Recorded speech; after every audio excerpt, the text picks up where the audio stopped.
Ahoy there!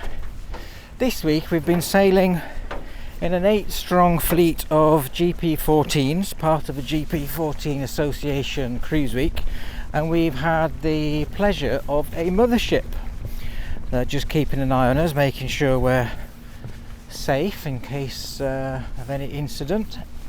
And that mothership is an ex-RNLI lifeboat called the Salvesen, and the owner, John, has kindly invited us on today to have a little look around. So that's what we're going to do, and find out all about the life of the Salvesen.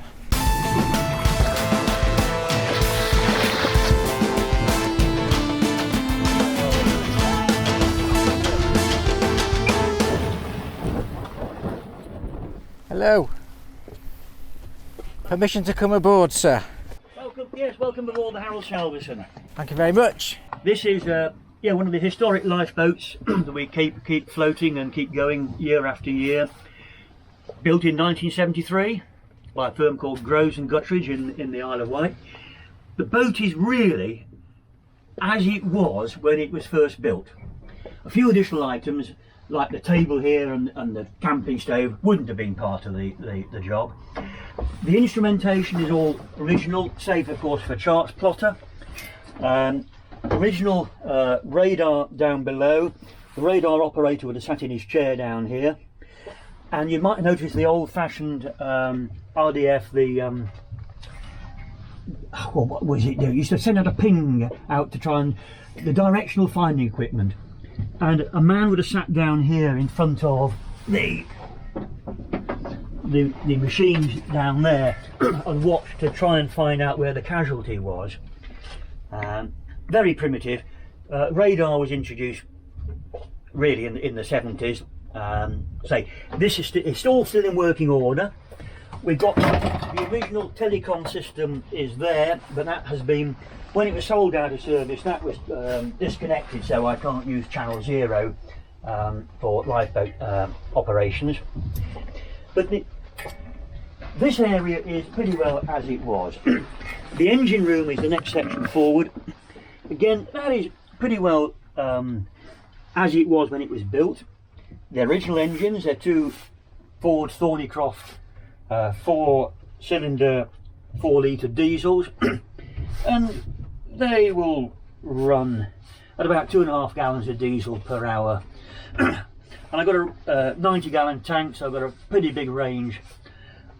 If I'm cruising at 6.5 knots to 7 knots, it's economical. If you whack the engines up to try and do 8.5 knots, 9 knots, you're suddenly using 5.5, 6 gallons of diesel per hour. It gets expensive.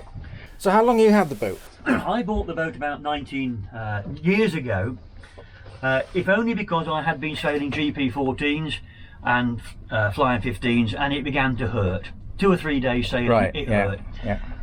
And my wife and I sat on the Fishguard lifeboat.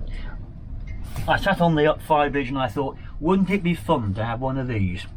And damn me, about 6 months later, she rang me in my office and said, I found somebody that refurbishes old lifeboats, and this was the advent of email. And to show one's ignorance on the television, on the telephone, is so easy. Email, you can send a letter off and it comes back and you get a reply, and you can hide your ignorance. But the man that we dealt with, a famous man in the lifeboat world, Quinton Nelson, said, fly out to Belfast and he'll pick me up from the airport and we'll have a look at some lifeboats. And this was one of them. So where was this in service, when it was in service? In service, it's in 1973. It went to Amble in Northumberland. Yeah. Spent best part of 20 years there. Right. Then went into the relief fleet. Pool would then allocate where the boat went to if they've got a lifeboat broken down or being repaired. This went into the relief. It did a few stints at Rhyl in North Wales. So for international viewers, then Poole is on the south coast of the UK, and that's the head office of the RNLI. RNLI, yeah. Yep, where they got the lifeboat school and they got the lifeboat building facilities now. Yeah. Before there were several different makers or builders of these boats. This is a typical just post-war 1950s style hull shape. Yeah. It's a wooden, mahogany, cross-diagonal planked boat with a calico strip between. Oh right, so I didn't realise it was wooden. Yeah, it was steel. wooden hull. So if It's strong as an ox. Then the superstructure here is all aluminium, yeah, which gives a nice aluminium casing for things like the wheelhouse, yeah, but does lead to other technical problems that you'll be familiar with. Aluminium, steel, other metals all fight against each other. They do, yes. Galvanic, whatever you call yes, it. yeah. So So that can be a little bit of an issue, because you'll see around here things like that. That is where different types of metal are being bonded. bonded together. Yeah, yeah. So is this the might be a silly question, but with doors closed and hatches closed, if this tipped over, it would right itself? It's a self-righting lifeboat. Yeah. I have never tried it. No. I never want to try it. No. I have had it so the water has been coming over the side decks, Okay. and that has made me anxious. Yeah. As you, as a dinghy sailor, get Yeah. anxious when the water starts lapping over the side. Yeah. But it rights itself very quickly. This one doesn't hit waves and submarines. It does lift up, Right. and bounce and crashes over waves. Yeah. We've got a draft of about 3'6", so we can get into very shallow waters, but it makes it inherently, it rocks and it rolls. Yeah, yeah, yeah. It's not a comfortable boat Right. out at sea. But comfort's not the It's not the primary purpose of the no, boat. you don't right, Simon. It's a work boat. Yeah. So let's go forward and have a look at these Go and have a look at the engine room. engines.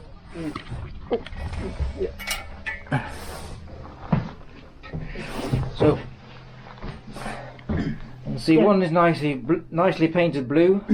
That engine, the black blue one, was lifted out last year in Kilmore Quay in Southern Ireland, having had a catastrophic engine failure.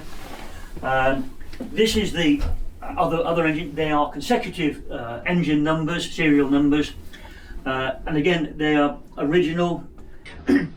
On the wall here, you'll see the curve of the amount of fuel we use, gallons per hour, and how you increase the number of knots you go and the revs on the engine, how suddenly you're using best part of 4.8 gallons of diesel an hour, whereas if you're ticking slowly, you're using about 2.2. Yeah. I reckon to use about 2.5 gallons per hour. Yeah. Here on in front of you there on that bulkhead is the electrical systems. The three big knobs at the bottom are for turning the electrics on for the engines, and on the right hand side for the household electrics. The one in the middle is to join both together so that if the batteries are slightly low, then the house battery will help fire up the engines. Yeah. It has got an ingenious system whereby I can put a handle in here and wind up the starter motor, flick the knob there, and it can fire the engine, but normally only if the engine's warm. Right. Yeah. That reminds me of a similar system on a narrowboat engine. Same theory. Same. Yeah. Exactly the same theory. Yeah. Yeah. This is the back end of the radar system in here. Yeah. A little engine for the tender. Yeah. And then, so you've got a bulkhead door behind you where you're Yep, sat. that's and right. then if I move back, You're going into the survivor's cabin. survivor's cabin. So Yeah, so we've both. just got a bit of a rock on. A tug's gone by at a rate of knots. So this is why I say it's a rocky and rolly boat. It is. Yeah. When at sea, all these are shut.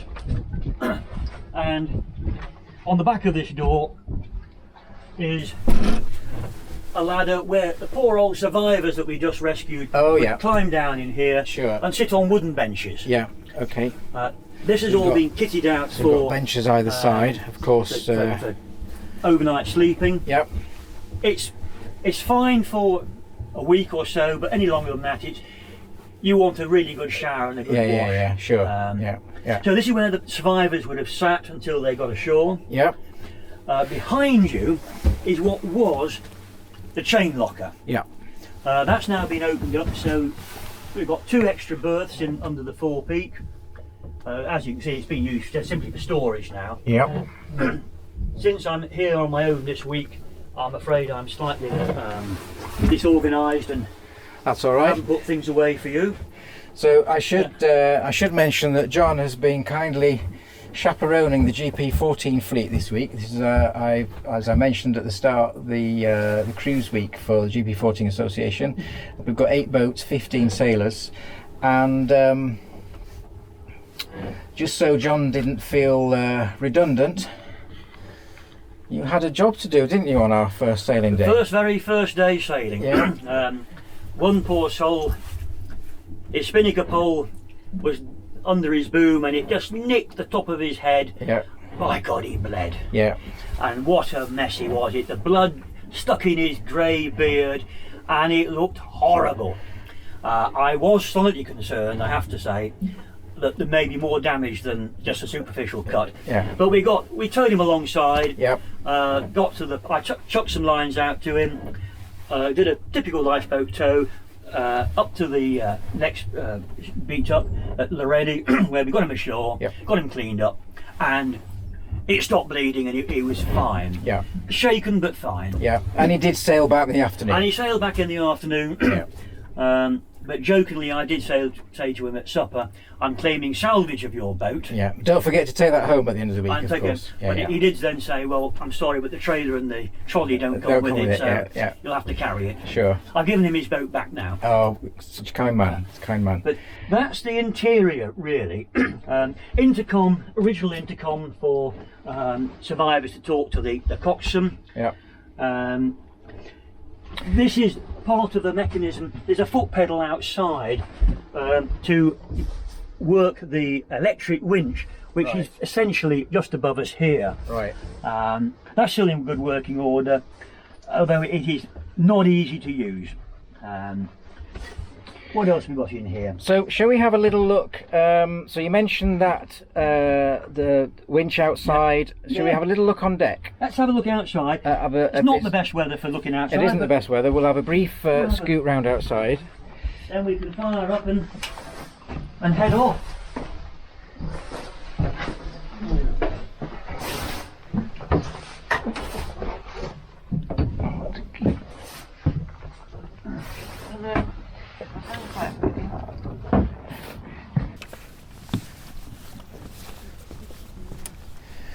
So that's the hatch that we just saw from that forward cabin. Yeah. That's where the survivors would go down. Yeah. On top of the mast, apart from the owl that keeps the seagulls from making a mess on the boat, radar reflector. Yeah. And really, that we class now as an anchor light on the top. Yeah. This is the winch. Yep. The chain, there's about 100 and odd metres of chain in here with ropes. It goes out through the fairlead at the front, but the anchor is a brute of a thing to lift in and out. Is that some form of Bruce anchor, or? I forget exactly what design it is. It's like a hybrid kind of anchor to me, unless it's a lifeboat special. I don't know. Might well be. Now, the condition of the boat, you might be saying to yourself, by gum, it's an ongoing project. Bits of it have been painted this year, bits will get painted next year, bits will get repaired the year after. Yeah. Say hello to have you got a name for the owl? No. No. It's owl. That has travelled across to Ireland on many occasions and back, and Excellent. always sits there happily. Lovely. So, okay, so the plan today is to go. It's a horrible day. Horrible day. Yeah. Up through the moorings here. Yep. Out to sea. Yeah. And we've got about 3 miles worth of cruising up to Milford Haven, where the marina is, where this is, where this lives. Yeah, lovely. Okay, right. So let's set sail. Let's get on with that. Shut the hatches. Get the boat watertight. Yeah. If you like to go forward, Simon, I'll shut this behind us. Get the electrics turned on, and then we'll shut the next door behind me. Let engine on, household on. Good. And we work backwards. Ooh. Come back. Out. That's every time. Oh. Next one, we'll shut the engine room door. If you do need to go forward with the engine room, there are ear defenders there. Yep. These are the stop buttons, or pulls rather. I push them down. If you need to stop the engine if I collapse, just pull those two up. They're quite stiff. Double check it's not in gear, and then we'll fire up port engine, starboard engine. So did you have to have a systems lesson then to be when you purchased this boat? Yeah. To know what you're doing? Yeah. I did. Yeah, fine. Radio on. Channel 12 and 16. That's on 14. I'll put that on 12 for the Port Authority. In case there are any ship movements, which in this weather we're not necessarily going to see very easily. Right, so I'm going to put the camera down now and help John with the mooring lines and what have you, and I'll see you when we get underway. Where does it get the name from? Who's Harold Salvesen? The Salvesen family, who were Scottish whalers originally, they funded the purchase of the boat, and very often the boats are named after the sponsors, and Harold Salvesen was the chairman of the company at that time. So this was built, and I forget what the cost at the time was, but it was quite considerable because of the workmanship involved in creating a hull with these cross-diagonal planks. So we're going to check that they're clear behind. Here we are, and I'll just 11:05 off on 2. So we're now in the main channel, so we'll put it up.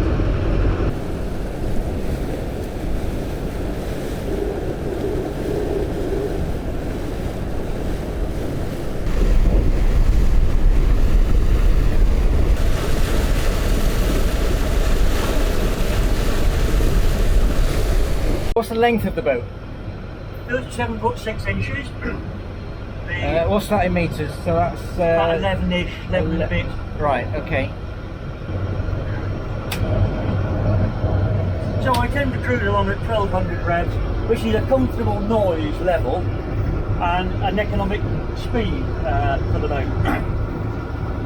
These are for the alternators. I turn them on when we're underway and charge the batteries up. If I turn them off, or I turn the engines off, lights here warn me that the system is still active. Yeah.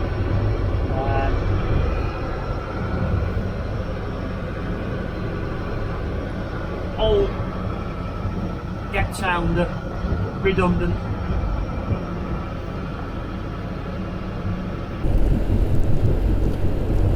There you go, that's my wife having a go at helming a lifeboat. She doesn't know I'm filming now.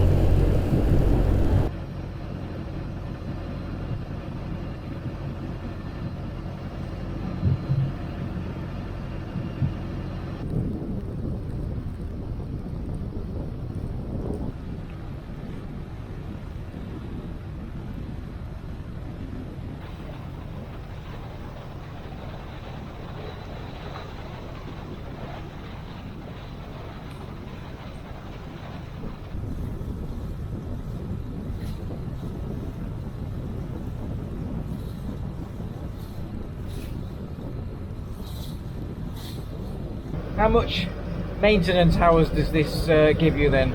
Absolute nightmare. I'm lifted out generally every year. Yeah. Every year it gets anti-fouled. That can take me over a day to do that. I generally get 2 coats on it, so that's 2 days work. You've got the blue hull with red gunnels, a white line. Yeah. You've got to think ahead. Can you do the red and the white one day and the blue the next day? Yeah. So I noticed the RNLI lifeboat Harold Salvesen is preceded with the word X. Yeah. So so what happens to it when the RNLI decide it's no longer going to be used in service? They will put them on the for sale list, Yep. which you can find at pool, and then people sometimes, the enthusiasts, and we're enthusiast lot. Yeah. You know, if they can afford to buy them, they will. Someone will then go and do a nut and bolt restoration and spend hundreds of thousands of pounds putting them into order. Yeah, once it comes out of service, it's X. Yeah. Otherwise, people think it is a current life. Yeah, sure. Yeah. It would have had serial numbers on the side of the engine room. Yeah. 37 for the length of the boat. Yeah. Which denotes it's a Rother class boat. Yeah. And it's serial number 30, telling which boat it is. When this was sold out of service, the numbers had to be taken off the side of the boat. Right. Okay. So that the public were not they're going to know whether it's got a number or not, whether it's in service or out of service. And I've not put my numbers back on. Right. The theory is now they're not quite so strict about numbering on the boats, and I could, if I wanted to, put numbers back on. And is there a ex-lifeboat owners club or association? There are two main people. There's the Lifeboat Enthusiast Society, Yep. which is a big society with thousands of members. Yeah. They're holding meetings and produce books and pamphlets and literature, which unfortunately I left at home. I can't show it to you. Only for about £36 a year you get some very interesting information about old lifeboats, current lifeboats, where they're going to get stationed. Then I am also part of the Historic Lifeboat Association, Historic Lifeboat Owners Association. We're a different kettle of fish. We organise events and rallies around the country. Yeah. For example, this one goes to Wexford, goes to Arklow, goes to Wicklow, Dunleary. In this part of the world, go to Tenby, St David's, to help boost their sort of lifeboat days. And we encourage the people, the public, to come onto the boats, Yep. to have a look what technology was like in the 70s, the 50s, the 30s, and then surprisingly, what technology you then see in a brand new boat. Absolutely. And Yeah. you see certain similarities, Yeah. but very much better updated Yeah. equipment. Yeah. This is typical 1950s style. Are they much to insure, or is it like a classic car kind of insurance? It is. A lot depends where you keep your boat. Right. If it's in a marina, Yeah. I will get 12 months usage Yeah. insurance. But if it's on a mooring, a swing mooring, Yeah. sometimes provided by the county council or boat yards, the insurers generally insist the boat's lifted out in October Yeah. and not put back in the water until March. Right. Yeah. Which is a shame, because sometimes in October, November you can have some fantastic, warm, beautiful days. Yeah. Likewise in February it can be nice. Yeah. So I now keep it in the marina at Milford Haven. Yeah. I used to be on a mooring up the estuary here, which was cheaper but less convenient. Yeah. You've been out for a meal at night and you had to row out to your boat. It was getting to a stage when you think, is this really sensible? Yeah. So I now pay the price, put it in a marina. We have to walk down the pontoon. I've got lovely showers and restaurants all around the place. It's convenient, but you have to pay for it. So the Cleddau estuary is a lot of gas, liquid gas comes in, oil is brought up here, it's great big tankers. There's a ferry in here twice a day.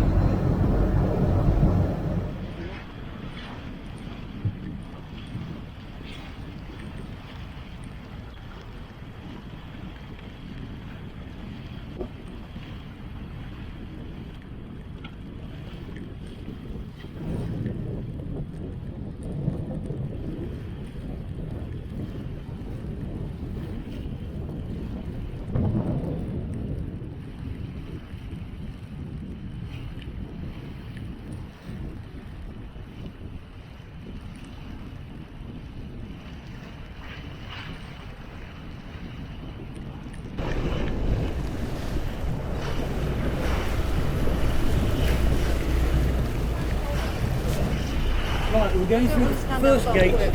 We'll shut behind us if we're going through the lock. And another kind of gate just ahead. And then we'll be stuck in the pen. We'll either go down or be lifted up. We'll hook up on the sides here. Tie up whilst it takes 15 minutes to go get the water in or out. These are the gates. This is the gate here. Yeah, these are the And that's the gate gates. there. So you can only be a certain, what do you call it, draft? No, the length of the, you can only be a certain length to get in. Now they have another lock gate at the very far end, which they've got some ships going into a dry dock here. They'll shut that.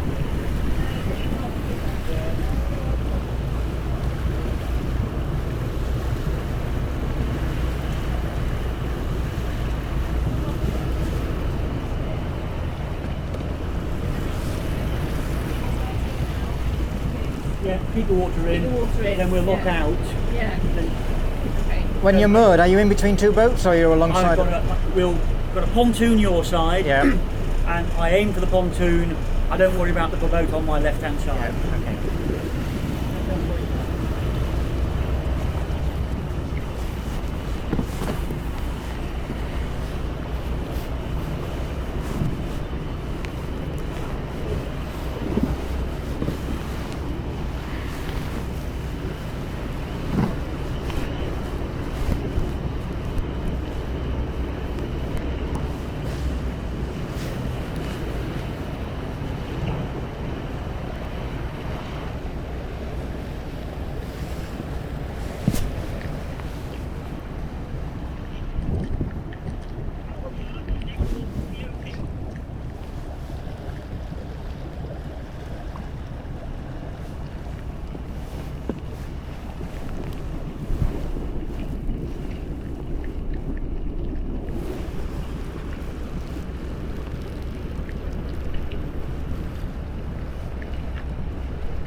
I hope you're still filming that. That's a bloody good shot.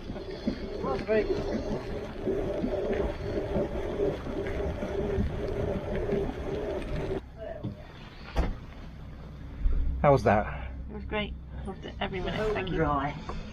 John, Now, thank you so much. it's actually a pleasure. That was really, really good. Oh, it's a pity about the weather. It is a pity about the weather. You couldn't see what we're going. But having said that, it's a good navigational exercise when you can't really see where the next mark is. Sure. And you've got to Yep. work out your bearings from your charts. Yep. Which you see me all the way up here working out where we are on the, Yep. on the charts. And now we're alongside, we can go and have a cup of tea. Indeed, that was brilliant. Thank you so much. Absolute pleasure. More than welcome. It was super interesting to hear of the history of this boat, and it's great to know that there's a big bunch of people with lots of money to keep them alive and well. One thing I would say though, Simon, if people are interested in historic lifeboats, contact you. You can give them my details, and people are welcome to contact me to say, can I have a look? And then I'll say you can have a ride if you want. Brilliant. More than welcome. Yeah, excellent. Thank you so much. Pleasure. Until next time. Bless you.